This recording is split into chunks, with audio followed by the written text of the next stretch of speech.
My name is Ashley Miller, and I live in a small town in Oregon, the kind of place where everybody knows everybody, and every house has the same things out front: a flag on the porch, a pickup in the driveway, and a dog on a chain.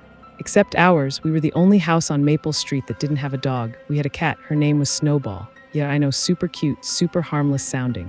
White fur, bright yellow eyes, a tiny pink nose. If you saw her in the daytime, you'd think she belonged in some kid's picture book, not in a horror story.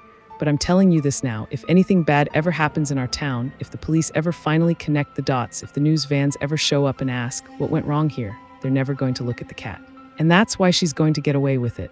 Growing up, it felt like dogs were part of the town's identity. The Connors had a big German shepherd named Duke. The Garcias had 2 loud beagles.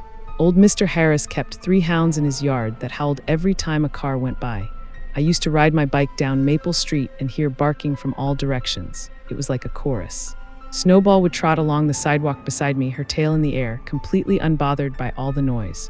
Dogs would lunge at fences, chains would snap tight, teeth bared and snarling, and she would just glance over at them, blink slowly, and keep walking. People always had something to say about it.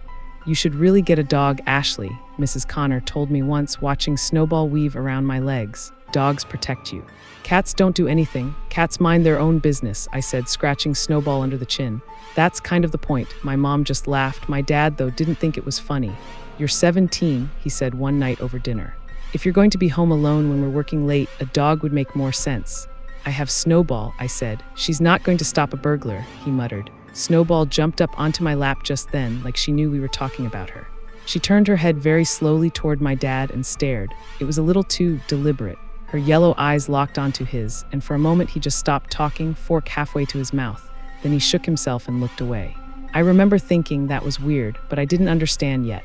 The first dog disappeared on a Tuesday. It was Duke, the Connors' shepherd. He was the biggest, loudest, most aggressive dog on the block. He'd been there as long as I could remember. I passed their house on my way to school every day, and Duke would hurl himself against the fence, roaring like he wanted to tear me apart. Except that Tuesday morning, there was no barking. I noticed it before I noticed anything else. The silence hit me first. The Connors' front gate was open, and Mr. Connor was standing in the yard, hands on his hips, staring at the ground like he'd lost his mind along with his dog. "Morning," I said, slowing my bike. "Everything okay?" He didn't answer at first. Then he pointed at the ground. Right where Duke's chain ended, there was a dark, dried pool of something rusty brown, soaking into the dirt and turning it almost black. Beside it, in a rough circle, were bones, so many bones. They were stacked on each other in a messy heap, ribs, vertebrae, part of a skull. I'm not a vet, but I've seen enough roadkill and skeleton diagrams in science class to recognize dog bones when I see them. The chain was still hooked to the ground. The collar was still clipped to the chain, but everything that used to be between collar and tail was gone, not torn off, not chewed at random, cleaned.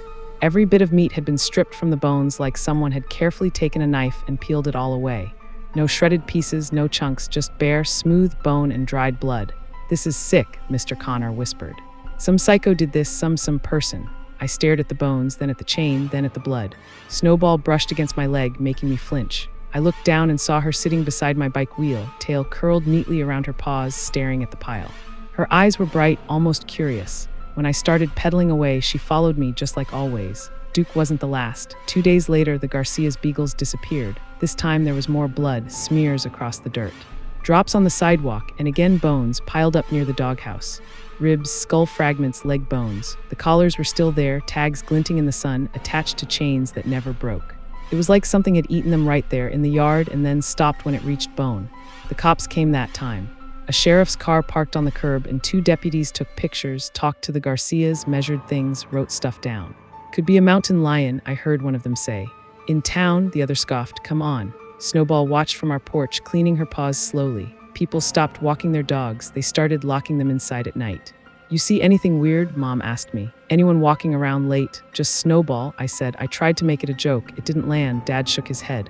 "This is why people keep dogs. Something's out there." Something messed up. I looked down at my cat. She looked up at me. Her pupils were thin slits, narrow and focused. For the first time since we'd gotten her as a kitten, I felt the tiniest pinch of unease. The 3rd dog was ours. Not our dog exactly, we still didn't have one. But the next house over was Mr. Harris, and he had 3 hounds in his huge fenced yard, or he used to. By the end of that week, he had none. I didn't see the bones that time. I just heard him screaming. I ran outside, heart pounding, so did half the street. Mr. Harris was on his knees in his yard, clutching his head, rocking back and forth. The cops didn't even wait to be called. They were already cruising our block every night. This time, they didn't let anyone get close to the scene, but I saw enough. Through the chain-link fence, I could see bones piled near the back corner. 3 separate heaps, like 3 plates at a dinner table. There was so much blood it had soaked into the dirt and turned it almost black. I stared at it until my eyes blurred and my stomach lurched. Snowball brushed against the fence and slipped through the bars like it was nothing. She padded into the yard, tail low, head tilted. "Hey," I called. "Snowball, come here." She completely ignored me. Instead, she walked straight toward the bones, sniffed the air, then turned in a slow circle like some tiny white queen surveying her kingdom. For a second, I swear I saw her shadow on the fence. It was wrong, too big, too stretched. The head shape wasn't right, the ears were pointed but the jaw too long. The front legs bent at an angle that didn't match her body. I blinked hard and it was gone, just a cat again. "Ashley," a voice said softly beside me. It was our neighbor across the street, Mrs. Thompson. Her face was pale. She didn't take her eyes off Snowball. "You still think you don't need a dog?" she asked. I didn't answer. Because right then, I wasn't sure I wanted any animal near me. After that, the rules changed. Every dog in the neighborhood was kept indoors at night. Garage, basement, laundry room, didn't matter, as long as there was a lock between them and whatever was out there. Some families even started sleeping in the same room as their dogs. Grown men walked around with rifles after dark. People who never believed in monsters started keeping their kids inside after sunset. Everyone was terrified. Everyone except Snowball. She wandered freely, same as always. No one tried to stop her. I think they were afraid to.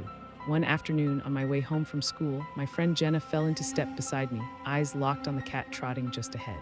"Your cat gives me the creeps," she said. "Why?" I tried to laugh. It sounded fake even to me. Jenna hesitated. "My dad says whatever's doing this, it's not human. He says humans leave mess. They tear, they scatter. They don't strip an animal clean and stack the bones like dishes. That's something else." I swallowed. "You think it's an animal then?" "I think," she said, lowering her voice, "it's something that doesn't care if we call it an animal or not." Snowball stopped and looked back at us. For a second, I swear she understood every word. Her eyes met mine, and it felt like my mind tripped over something and almost fell. I looked away quickly. That night, I decided I wasn't going to sleep. I was going to watch. We live in a 1-story house with a big backyard and a sliding glass door that looks out onto the grass. That night, I turned off all my lights, sat on the couch with just the glow of my phone, and waited. Snowball slept on the other end of the couch, curled up in a ball, tail over her nose. At 1:17 a.m., she woke up. Not the slow, stretching, yawning wake-up she usually did, just eyes open, boom, awake. Her head snapped toward the sliding door, her ears pricked. Then, without looking at me, she jumped down and padded across the floor, her claws clicking softly on the hardwood. "Aren't you comfy?" I whispered. My voice sounded too loud in the dark. She didn't respond. Obviously, she was a cat, but something about her focus really bothered me. She wasn't moving like a sleepy pet going to the litter box.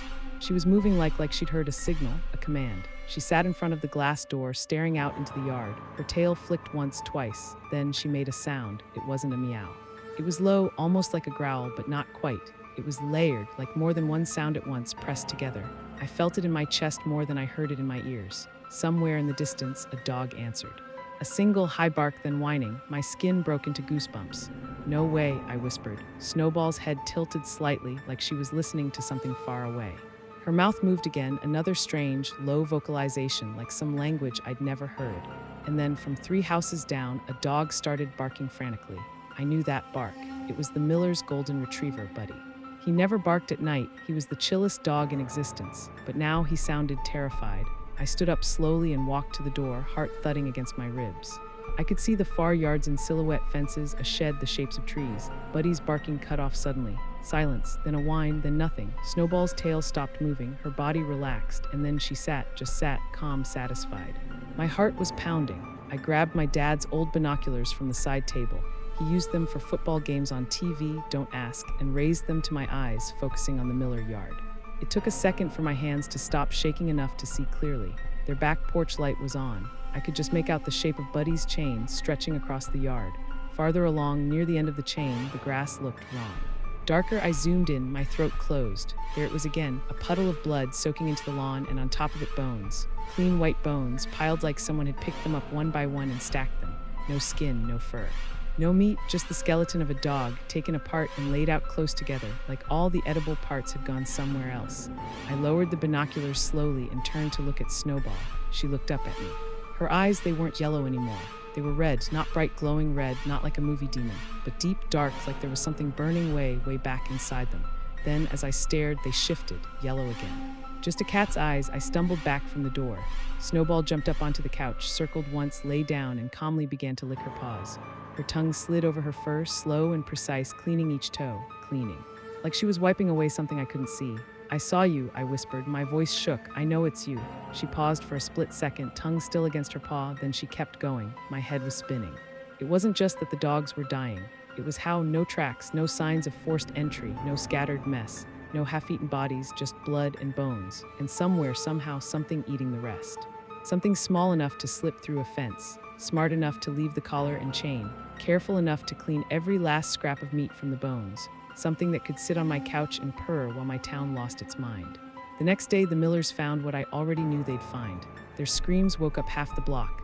I stood by my bedroom window and watched them collapse in the yard, clutching each other, cops pulling up yet again. Neighbors gathered in little clusters, talking in low, panicked voices. 3 houses now, whole dog, just bones left. No tracks, man, no tracks at all. I could have gone outside. I could have told them what I saw, but what would I say? "Hey, it's my cat, my 3-pound indoor-outdoor fluff ball." Yeah, she's the one ordering the dogs to lie down and let themselves be cleaned to the bone. Also, sometimes her eyes turn red and she speaks in hell voice through the glass. Right. I watched as one of the deputies bent over the bones, shaking his head.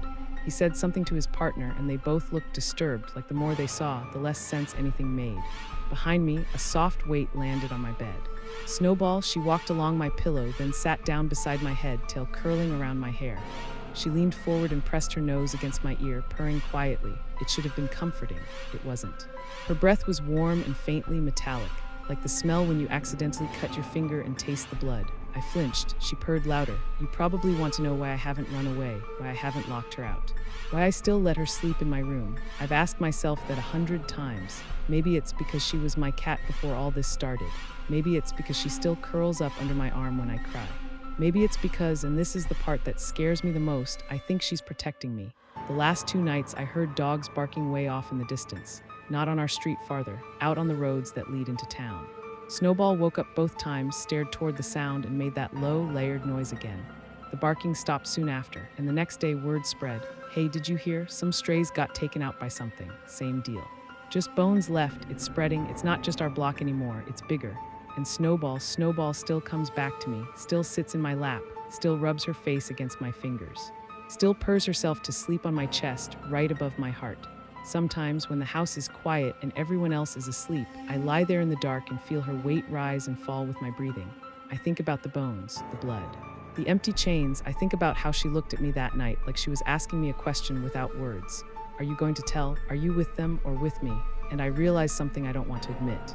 If anyone ever tried to hurt her, to trap her, to kill her, I think she would do to them what she did to the dogs. Clean, silent, efficient, blood soaking into the ground, bones stacked in the morning light, and I would still be here. Because for some reason, out of everyone in this town full of dogs and hunters and guns and fear, she chose me. So I keep my mouth shut. I walk past the empty yards, the quiet porches, the missing chains. I listen to people talk about monsters and devils and wild animals.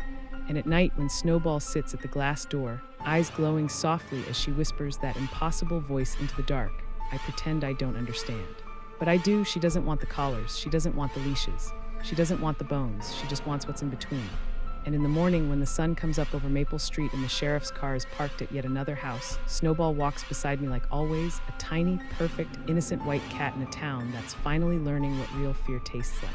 I just hope they never realize what's been sitting in my lap this whole time, because if they do, there'll be more blood, more bones, and this time they might not belong to dogs.